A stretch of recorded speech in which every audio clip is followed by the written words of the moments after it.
Was there any concern with, he fell a few times and it was clearly still bothering him?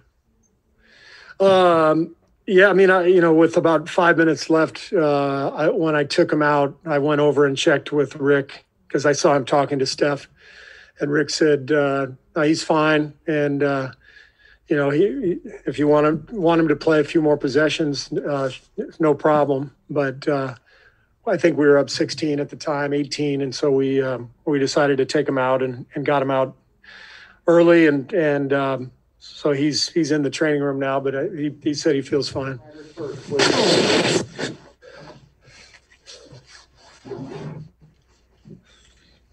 Steph, the tailbone seemed to be bothering you on different falls. Can you just describe kind of what you were going through physically tonight? Yeah, I knew it was going to be interesting. How you can't really simulate that in the practice or workouts and stuff. So it wasn't fun, but got through it and was able to keep warm and deal with the pain and just play. So it'll be something to manage in the near future, but it'll continue to heal as I get some more time. Have they told you, or is there like a timeline you expect for it to not be bothering you on falls? Or? Nah, because it's such an unorthodox type of fall, landing on that stair like I did, that probably not anytime soon, but I should be good to keep playing. Steph, what changes for you the most because of the injury? Just dealing with pain, that's it. Try to turn it off and just focus on the game. The charge I took was it was a good play, and I try to brace myself. That's the one that you don't want to second guess moves or decisions that on either end of the floor, because you're trying to avoid pain. You kind of just have to deal with it. So that was my mindset coming back. Steph, we saw you pretty heavily padded up coming out at halftime, warming up and whatnot. Can you take us through some of the treatments that you get during the game for this tailbone injury?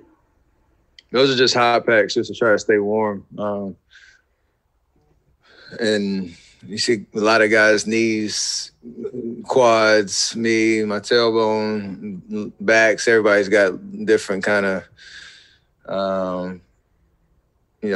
injuries or little nicks that they're dealing with. But you just try to stay warm, get some soft tissue treatment on it at halftime just to relieve some of the tension. And really, if you're going to play, you got to just play and then deal with it afterwards.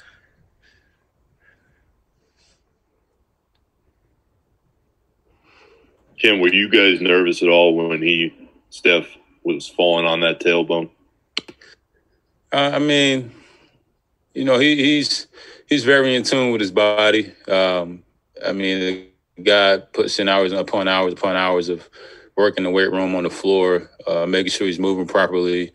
Our strength team here, Bergen and KB are all over his progress, the training staff. So I'm sure there was a ton of conversations had before he even stepped on the floor tonight. Because there's no way you can go out there and play a game without hitting the floor, without banging bodies. So I think he knew what he was getting into when he stepped on the floor. It just speaks to the resilience, and the mental fortitude that he has to push through the pain and still play at a high level.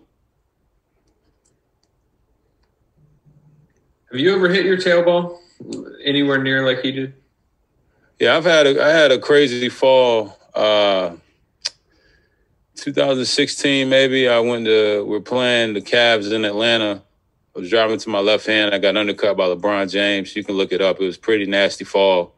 But I mean, unknowingly, I just kind of got up and was a little pissed off and kept playing. But, those things, you start talking about tailbone, you start talking about the pelvis, you start talking about, the center, the core of the body. You get something offline or you get a little, ailment, it trickles down. And as you get older, those things are, they kind of come back and haunt you. But I've been, tirelessly, like I said, working on the body, making sure certain muscles are firing, before games, and making sure the body, central nervous system is ready to go. It's a full-time job playing at a high level, and and every day passes by, you get a day older, you get a game older, more miles on the legs. So it's just it's a very finite. It's a very finite. I'm looking for. It's kind of a production to get ready for a game at this age. Did that tailbone injury for you linger? Was it sore for a few weeks? Do you remember when it stopped being sore? It's just something you push through. Every player in this league, at some stage of the season has something that they're dealing with. I'd be hard pressed to find somebody, even a 15th guy. I mean, we play every day in practice if you're not in the rotation. So there's something, you're pushing through, and it's just another obstacle. You got the other team, you got, your life, you got all these, different things going on that you're trying to block out and enter into your zone. So it's just another notch in your belt when you can, go out there and push through, take it a game at a time, take it a day at a time.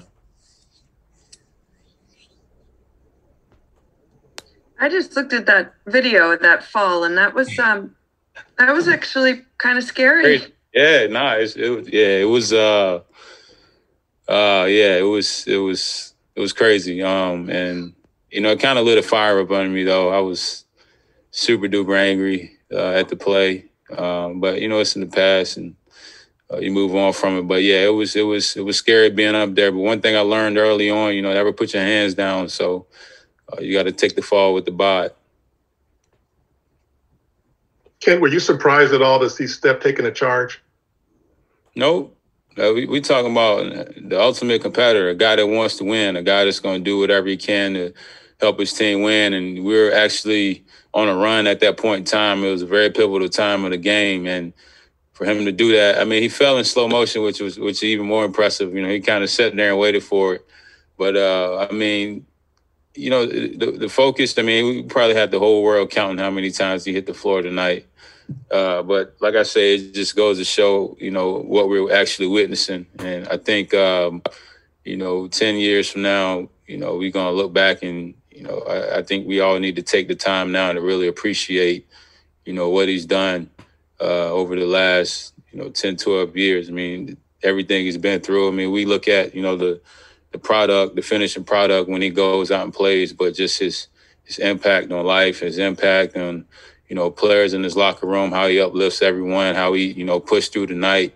You can see he was in, a little bit of discomfort, at certain points of the game, but still coming off, still playing with great pace, still playing the game at a high level. It's just, it's inspiring and it's remarkable.